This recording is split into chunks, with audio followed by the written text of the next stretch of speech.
You know, that moment, right? You see your dog or maybe your cat scratching way more than usual. Yeah, or you spot a little rash, maybe some redness, and you start thinking, okay, what is going on here? Exactly. It sends you down a rabbit hole. Yeah. Well, we've actually been digging into a medical text about contact dermatitis to try and, shed some light on these itchy situations for you.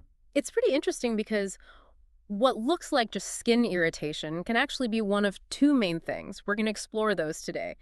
Irritant contact dermatitis, let's call it ICD, and allergic contact dermatitis, or ACD. Right. Two different paths leading to itchy skin. Basically, yeah. Is it something harsh directly bothering the skin, like immediate damage? Or is it more like an allergic delayed reaction where the body's immune system is involved? Okay, so that's our goal for you today to make this clear. Yeah. We'll look at what causes each type, how vets figure out which one it is, and, what can actually be done about it. We want to give you those key takeaways, the practical bits, without drowning you in super technical jargon. Yeah, think of it as getting you prepped so you understand the conversation if you end up talking to your vet about this stuff. So fundamentally, contact dermatitis is just that. Skin getting inflamed because it touched something. Simple enough. But that split, irritant versus allergic, ICD versus ACD, that's the really crucial first thing to grasp. So ICD, the irritant one, that's like the skin itself getting directly damaged. Almost like a chemical burn, but maybe milder. That's a great way to think about it. Direct damage to the skin cells, the keratinocytes, it triggers inflammation right there. No previous exposure needed.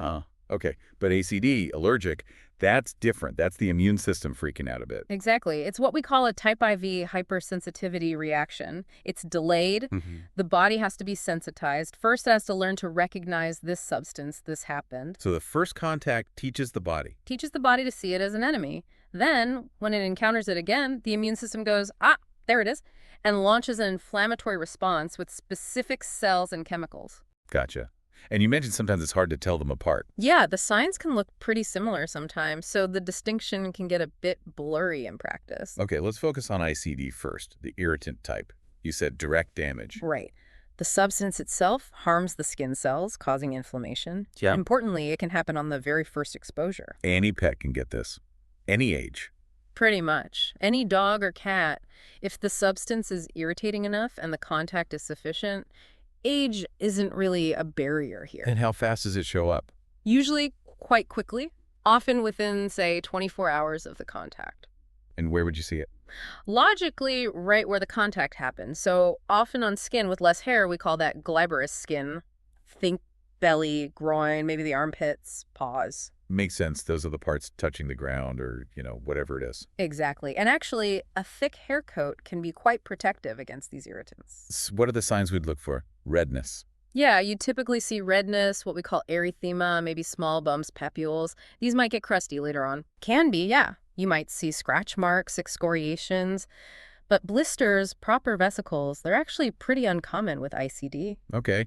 And what about treatment? You mentioned something about steroids earlier. Right, this is a key point.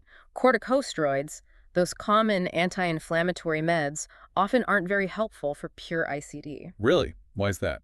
Because it's direct damage, not primarily an immune overreaction that steroids target. The best thing is removing the cause.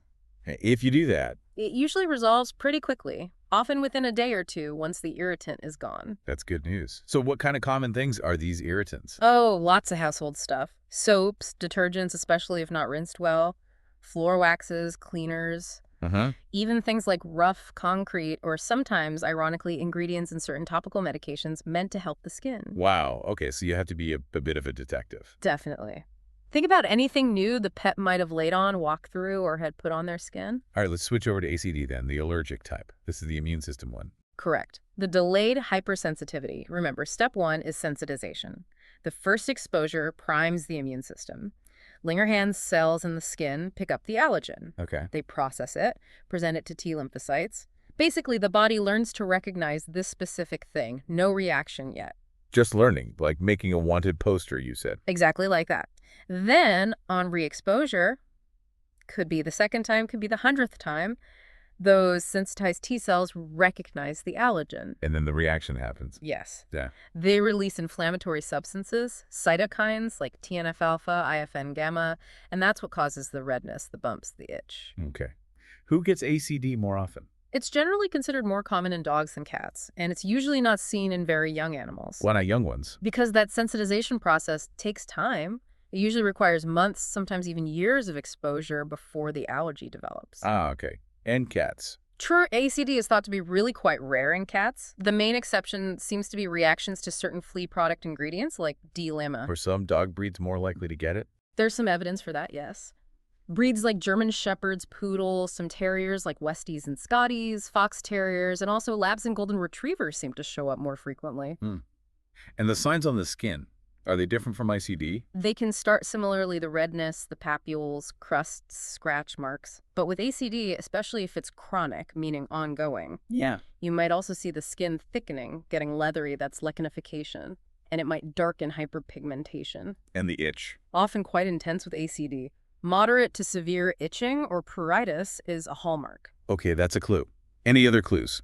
Well, sometimes seasonality can be a hint. If the flare-ups happen mostly in, say, spring or summer, you might suspect something outdoors, like certain plants or pollens causing contact allergy. Right. And what kind of things cause ACD? Is it the same stuff as ICD? Some overlap, maybe, but the list for allergens is huge and diverse. Plants are a big one. Poison ivy relatives, wandering Jew, grasses. Also things like mulch, cedar chips, fabrics, think bedding, carpets, rugs, plastics, rubber, like in toys or bowls, leather collars, Wow. metals too. Nickel is a classic one, maybe from a dog tag or bulb. Cobalt too. Then you've got chemicals, herbicides, fertilizers, insecticides. Including flea treatments. Yes, definitely. Some topical flea treatments, flea collars, even shampoos or sprays can contain allergens.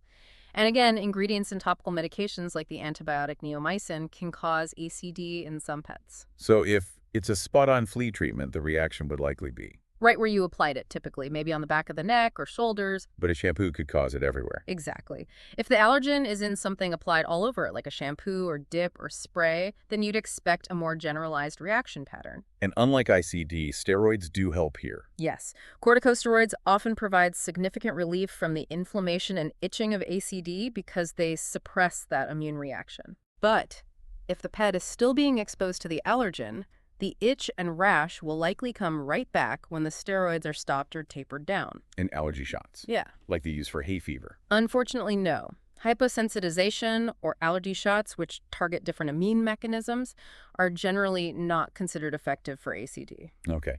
So it sounds complex. You mentioned earlier the lines can be blurry between ICD, ACD, maybe even other things. That's right. More recent understanding suggests it's not always black and white. There can be overlap, especially with atopic dermatitis, that other common allergic skin disease. So a pet could have more than one thing going on. Absolutely. And we also know that younger animals and pets that are already atopic, meaning prone to allergies in general, seem to have a higher risk of developing both ICD and ACD. So it complicates the diagnosis, I guess. It definitely does, which really underlines why getting a proper diagnosis from a vet is so important. Right. So let's talk about that. Diagnosis.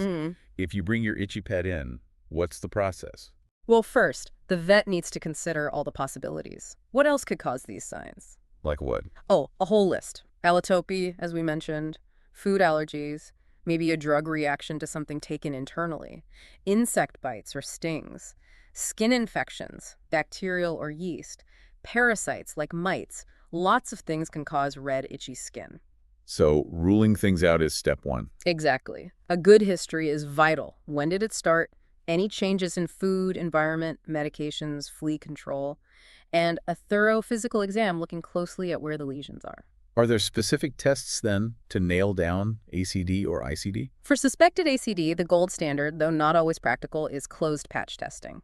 What's that involve? Small amounts of suspected allergens are applied to a shaved patch of skin, usually on the pet side under a special bandage. Okay. That stays on for about 48 hours. Then the vet removes it and checks the skin for reactions. Redness, swelling, bumps right away. And then again over the next few days, usually up to about day 5. Does the pet need to be off medication for that? Yes, that's crucial. Things like corticosteroids, oral or topical, and even some other anti-inflammatories need to be stopped, often for several weeks beforehand, or they can interfere with the results. Makes sense. And for ICD, how do you test for that? ICD diagnosis is often more about, well, elimination and challenge. Meaning? You remove the suspected irritant, change the cleaner, Stop using a certain shampoo, block access to that new rug, and see if the skin improves. If it does. Then, carefully, you might re-expose the pet to the suspected irritant under controlled conditions. That's the provocative exposure or challenge test to confirm it.